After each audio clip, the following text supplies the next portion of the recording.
Hey, this is probably the last edited video for a bit because I'm on vacation, but I think you'll thoroughly enjoy this even if you're new to my channel and unfamiliar with this kind of content. Here's my pitch. If you like my creativity with Arena, then you'll also like my Jarvan build. It's one that people vehemently refuse to use over the years, and I think I show its strengths here pretty clearly in a game mode that doesn't have too many crazy builds. Lots of discussion and concepts in this one as well, and I think it should be reminiscent of the old days for longtime watchers. Trust me, just skip to the middle when I have Fimble Eclipse online if you have no attention span. Enjoy.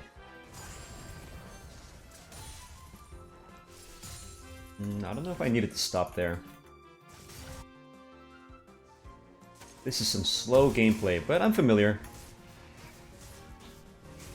I have played this game for like years and years after all.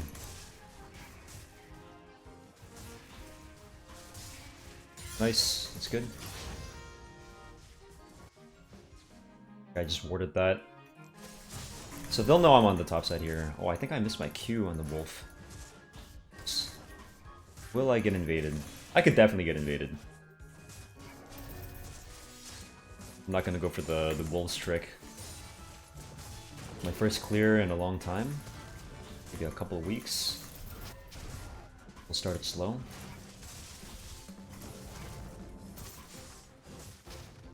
Nice. Good. I just falced forward. I think I have to respond to that. Okay. Go. I can click into the bush in case the Kha'Zix, but I doubt it. Guy's gone. I'm able to just check here, because if he's on the Krugs... No, he did top down. This is gonna get warded. Oh, I missed my E damage.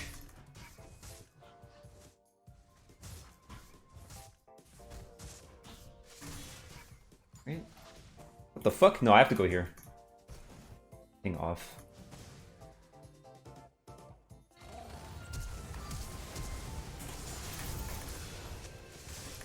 I got value. Whatever.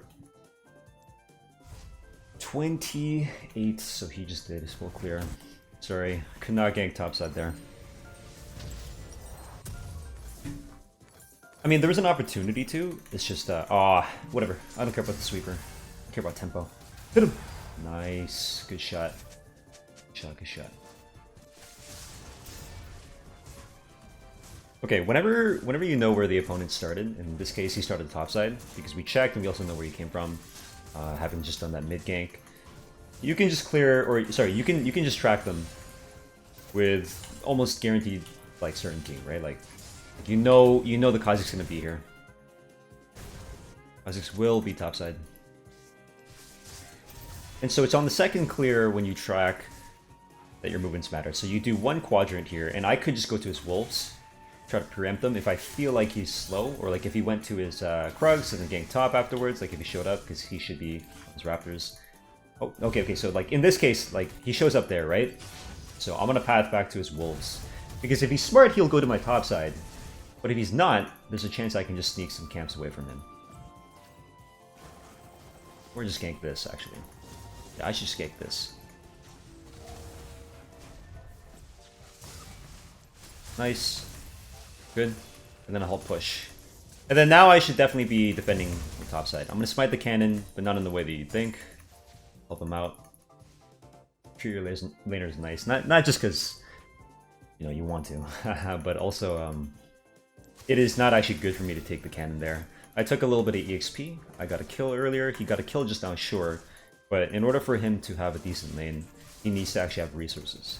There's nothing that's really setting me behind right now. I'm actually pretty far ahead, so I think it's okay for me to give him the resources or share the resources.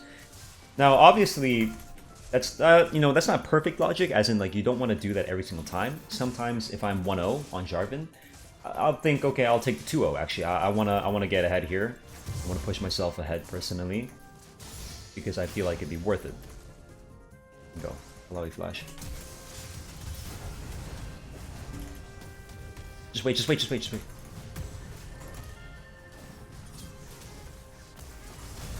There we go, good.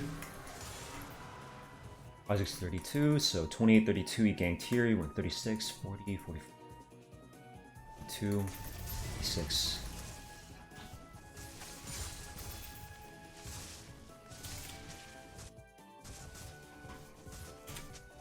He's on the red. 44. 44, so he's missing 3 camps, which means he didn't do his bot side. He did his Raptor straight to the Dragon, and he did this. Or he was currently doing that, I think, based on his position in the river. So 48 with the crab, and then 52, 56. Wait, hold on. 48, 52, 56, 60. No, he did an extra camp, so he must have finished the crab, actually. Coming. Beautiful, beautiful. Alright, so his Krugs should be up and his red should be up. I'm going to wager him not having backed. I'm gonna use my E. I was gonna save my E in case I get ganked, but if I'm taking a gamble like this, I might as well represent it in full send. You don't like take a guess, or sorry, you don't take a gamble and not full send like this. Because if I'm making the assumption that he's gonna come, right, then I probably shouldn't do this. But if I'm going to assume that he's not going to come, then I should just be using all my abilities. Wait, what the hell? They nerfed this? 52. So 44 to 52. He only did 2 camps. 2 additional camps. And his blue is not up, actually. Oh, okay. The fuck? So, once again, 32, 36, 40, 44... Oh, no, sorry. 6, 40, 44. Yeah. Oh, and then he did this. Okay. 8, and then he showed up over here with 52, right? So he didn't do his wolves or this one, assuming. Either way, he's got gaps in his clear. Always make sure you're checking the lane before you do a gank.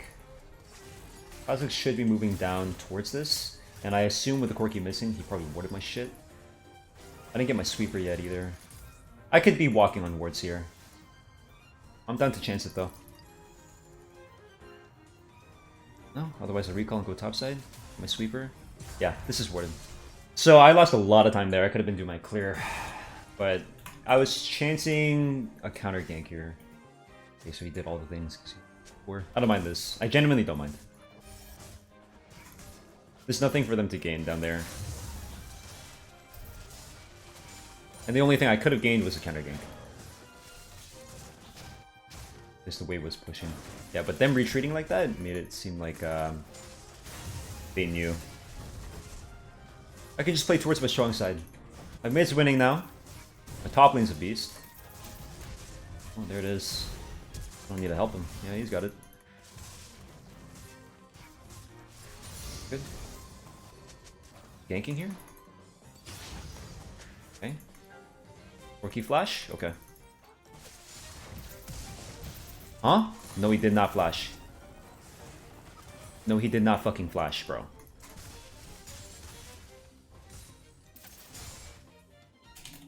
No problem. He has no flash now. Let's see if they're ganking me here. No.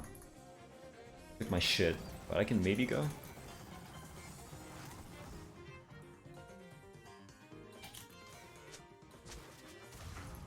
He just W. I'm gonna take a blind shot. No, why didn't you wait? Why didn't you wait, dude? Oh.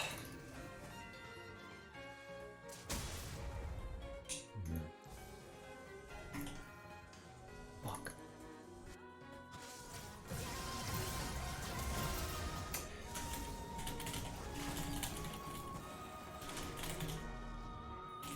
Especially because he didn't see me too. Oh, we lose the grubs now. Don't like that. Alright, we can trade grub for this. I typed it too, right? Yeah, I typed it.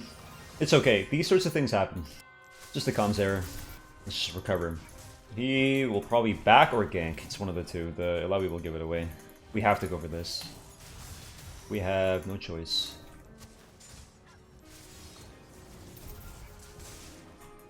I need vision here. Hey, I need vision here. Kha'Zix comes. I'm gonna need help. I'll ping my laners to come over. Xerath already knows it's good.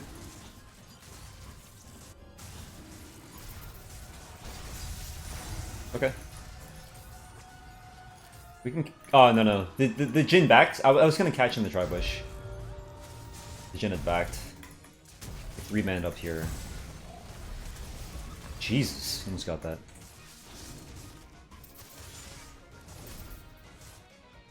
Yeah, I wanted to set up there. Tri bush. We saw the rumble right there. But without 3 people, we wouldn't be able to do anything. Here we just farm. He could definitely grab my top side. This. Do something about this guy. He's gone. I'll check my Gromp. Nice, just not taken yet. Kha'Zix could always just wait, by the way. If I E like that, if any ults towards me, I can EQ through him. But if he doesn't, and he waits to see where I go, I can always just Q to the flag at the end of the day. Worst case. Alright, ideally I just back for Eclipse here, but there might be a chance. See if he pushes up. No. See, channeling... Oh, maybe. Man. He acted like he was going.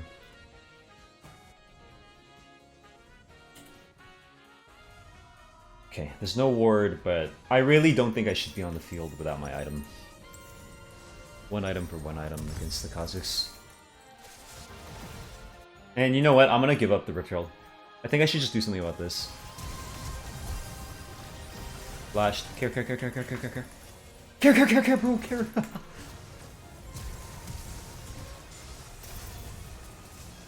Good.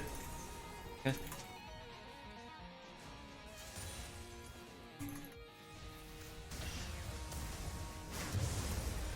Nice, we can get this guy. I'm gonna flash, or no, I didn't have to flash.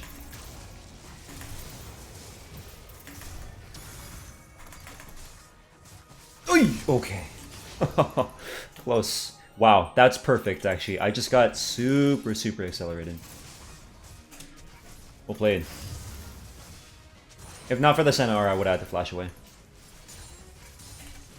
Good. Now we can take over the game. Okay. Make sure you're clicking first, moving, and then do your buy. Alright, you can get your left hand onto the P key. Default buying for the shop. You open it, you buy your thing, and you go. Nice. Nice. I've seen him get this angle a couple of times. Let's watch. Fighting. In between each auto, you can input like a camera bind, like one of the F keys. Check your guys. One thing that you could do as a jungler to up your APM, and also have it be meaningful APM, right? Like effective APM is what's important. Right? Just hitting buttons for fun. So it's not the worst, right? But like it's still not really the play. I'm coming. I think I'll position this way. Yeah, he's going towards his minions. Good. Okay. Let's see if he left any camps up, because I do want to do the Herald. If you want to think about it this way, going from Herald to the camps is unlikely, because this team's going to be back on the field, right? The Corki, the Illaoi, the Kha'Zix respawning himself. But doing the camps into the Herald is more likely to be safe, simply because I can take them while they're down. Back to the Rift Herald eventually. Trade-off is that you're obviously delaying the time at which you get the Rift Herald, but I'm not in any rush. There's no like place to get. We don't really have to knock down these towers right away. You know, Dragon's coming up. That's the only sense of urgency. The only thing that creates a sense of urgency, but for the most part, I think my timing is okay. Okay. Slightly late to the Dragon. I like to be there at least like 40 to a minute, just so I can set up vision. Just because it's a meta gameplay, right? Like, technically you only have to be there slightly before your opponent so that you can set up. So, let me get this. Oh, this might... Oh, I should have scanned first before taking that. Oopsies. Here I think, I'm not even kidding you, I think I have to tech into some MR. I don't have armor, and armor matters against these 3. But because we're going to be doing a bot side fight, these 2 actually have a ton of stats right now. And they're probably going to be doing a lot more damage. So even getting off of base MMR, or sorry, base MR is good. So yeah, I'm a little bit late to this. We should be fine.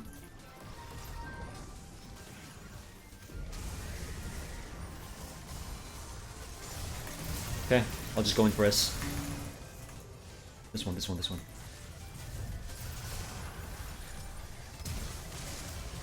Good. Punished, noob.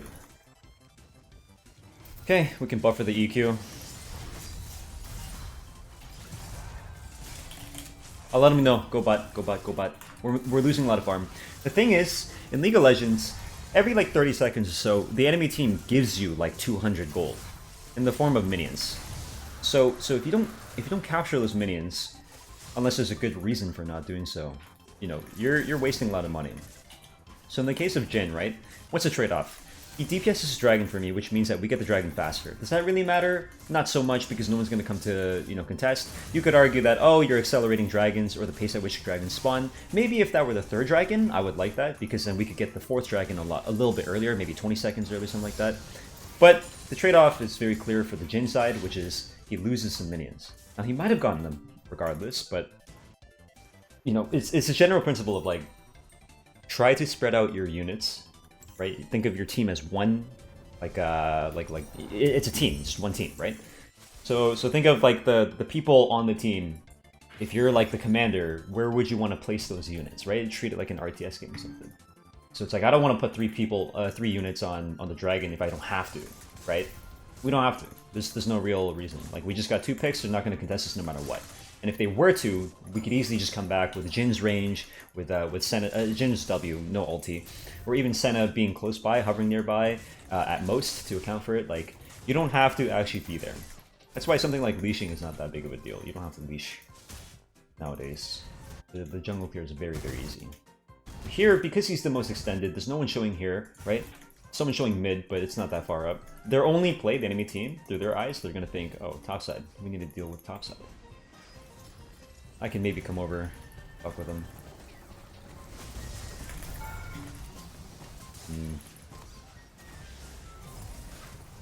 Try to dodge here. I need to leave. Oh, he's going for the wrong guy, that's funny. Ulting me.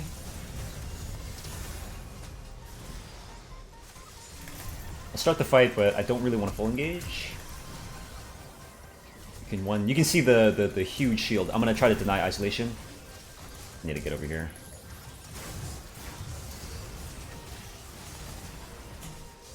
Nice. Ulti this guy. Is that enough? No, Corki's damage. Flash? No. Too much damage from Corki. Maybe I was too excited to go into there. Yeah, but you can see the shield with the Eclipse. The Eclipse and the Film Winter. These are going to be really, really good for me. And the Corki finally hit his Muramana spikes, so he was doing quite a fucking bit. But I actually think there's value in finishing Spirit Visage right now. Because you could think of it as, like, not only denying the Seraphine Rumble damage, which I'm going to naturally get hit by, given that they're AoE, but also, it also helps against these three, not only because of the base stats, but the passive, right? The passive, getting extra shielding. So it's not that wasted. While if I were to just build Frozen Heart, it'd be good against the Corki, and maybe the Kha'Zix, and maybe the Illaoi if I'm butting the Illaoi like that, but it would be almost useless against the others. You could say the mana skills, you could say the ability haste, kind of, yeah. But for the most part, Spirit Visage has more impact across 5 characters than Frozen Heart. That's why I'm prioritizing it right now. I'm also thinking about the context in which I'm getting hit, right? Remember, like if Illaoi hits me, I'm probably making a mistake. I'm gonna just EQ ulti here. You can open up for Jhin. Gotta get my EQ here. Good shot. Alright, I can EQ here, dodge to the left.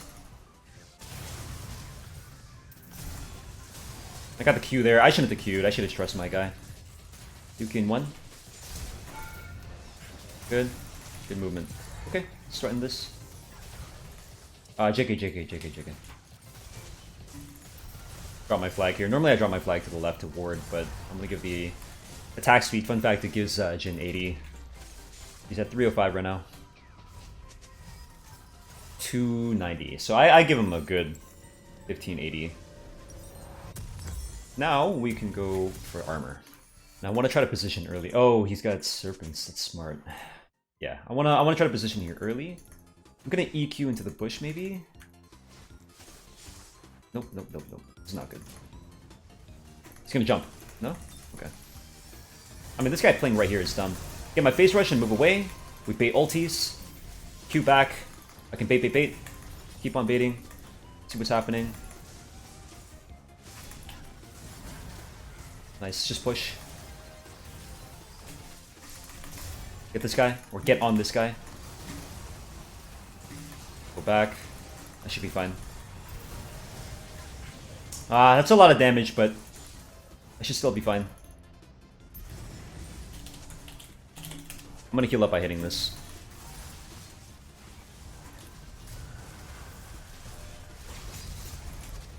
Our guy is looking to move in.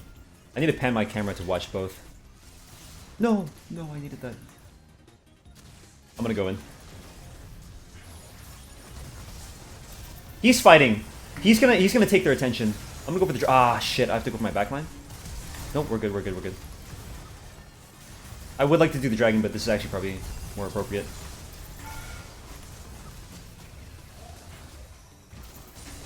Good. Alright, I'm gonna ping this.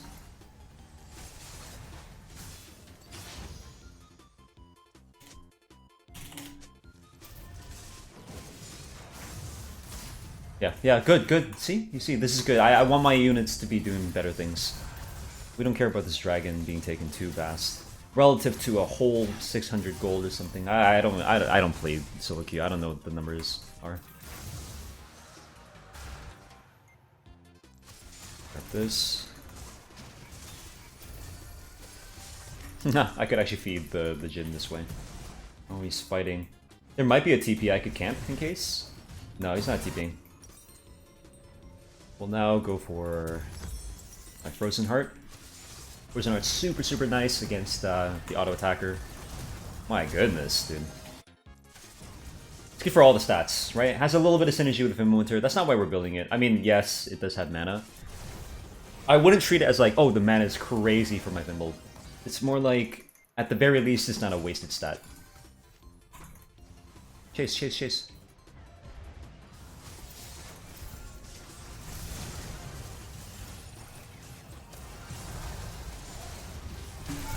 Nice, we got that guy.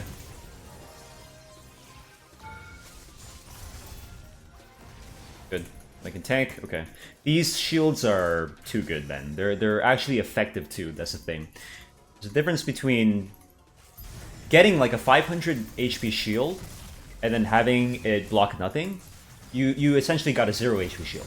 Now you could argue that you got the opportunity cost because let's say you're 2 HP but you have a 500 HP shield, right? That allows you to actually walk up and try to do something, at the very least.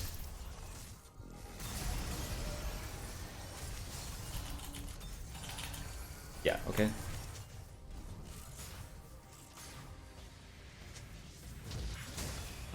We can try to do this.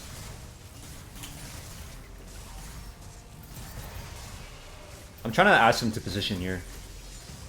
I need you here. Let me explain this point though. Because you have the 500 HP shield, you could feel empowered to walk up and actually do something, knowing that even though you have only 2 HP, if you were to get hit, the shield would block it, right? So you could argue that shields, even if they don't technically block anything, you could get value out of it. Yes, of course, of course. But for the most part, you can evaluate whether a shield was worth it or not based off how much was used, right? Also whether or not that shield needed to be on that target, right? It's shielding like a backline who's not going to get hit just by default, just out of habit because you think, oh, someone might hit him, versus shielding your frontline, you know, who will almost guaranteed to get hit, or who will be almost guaranteed to get hit. You know, not all shields are built the same, even if the numbers are the same. So in the case of Fimbulwinter and Eclipse, like, basically the activation sequence of Fimbulwinter or Eclipse is be next to my opponent. And if I'm next to my opponent could probably hit me. So you have to think about it that way. So I'm almost never getting worthless shields. For example, here, I'm going to stall this guy out. I'm going to stall this guy out, I'm going to take his damage, or I might even be able to kill him.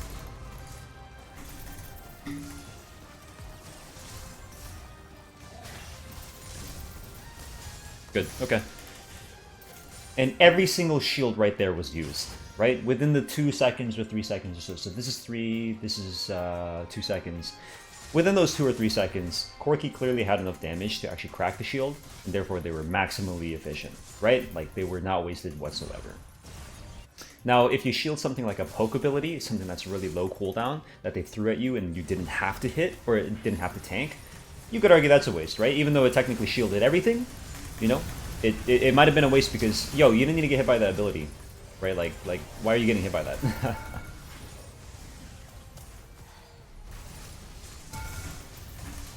Okay, good.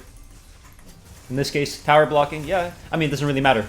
So you know, a ton of different factors, a ton of different things that play into what's good, what's bad when it comes to shielding. But in general, this build, super nice, super effective. Let's take a look at some of the numbers here. Huge, yeah, nice. And some runes, nice. So, I think this is great.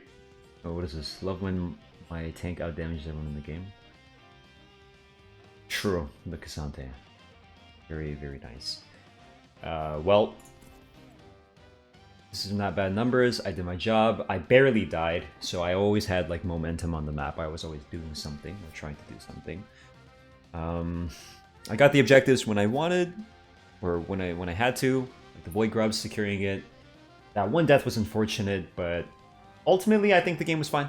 You know, we had like a huge top gap. I mean, like my bot lane was losing initially, but then the moment I started playing with them, started playing for them, basically, allowing them to maybe use some of the tools that they had. Like the early game, yes, we can gank with root, but for the most part, leaving them to their own devices and not contesting Seraphine Rumble, who would actually kind of own us if we played a 3v3. Rumble has a ton of damage. We kind of like let them have their strong early game. Their mid game was weak because we had a ton more CC that could be chained more easily. My EQ into stun, into root, you know what I mean? And way easier time with the front line, given that they had no front line. They had Illaoi, who's not really a front line, and we had Ksante coming down or walking in the river. You know, our comp just played itself a lot better, and I think the strong points of this game would definitely have been making sure my mid lane doesn't just get slapped by a Corki, right? Trying to get some resources for him, and he did a very good job afterwards. Playing for my top lane, who's a beast. If your top lane's winning, don't interrupt them. Don't, you know, like help him if you have to, but like let him do his thing. Take advantage of the fact that he's going to be like a huge pressure vacuum, right? Like a pressure sponge, sorry. And he'll take attention there. So when they go top side, I'll go bot side or something, right? Like and grab something, whatever. Lots of different ways to cut it. That's just like my quick analysis. I haven't played SoloQ in a while, but I feel like I had the right game plan of just like screwballing for a bit. I made that look one time, but then for the most part, I just do my thing on top side. Get my free camps, help the Xerath around, get some objectives when I can. Yeah, just maximally efficient. I feel satisfied with that gameplay. Let's go to the next.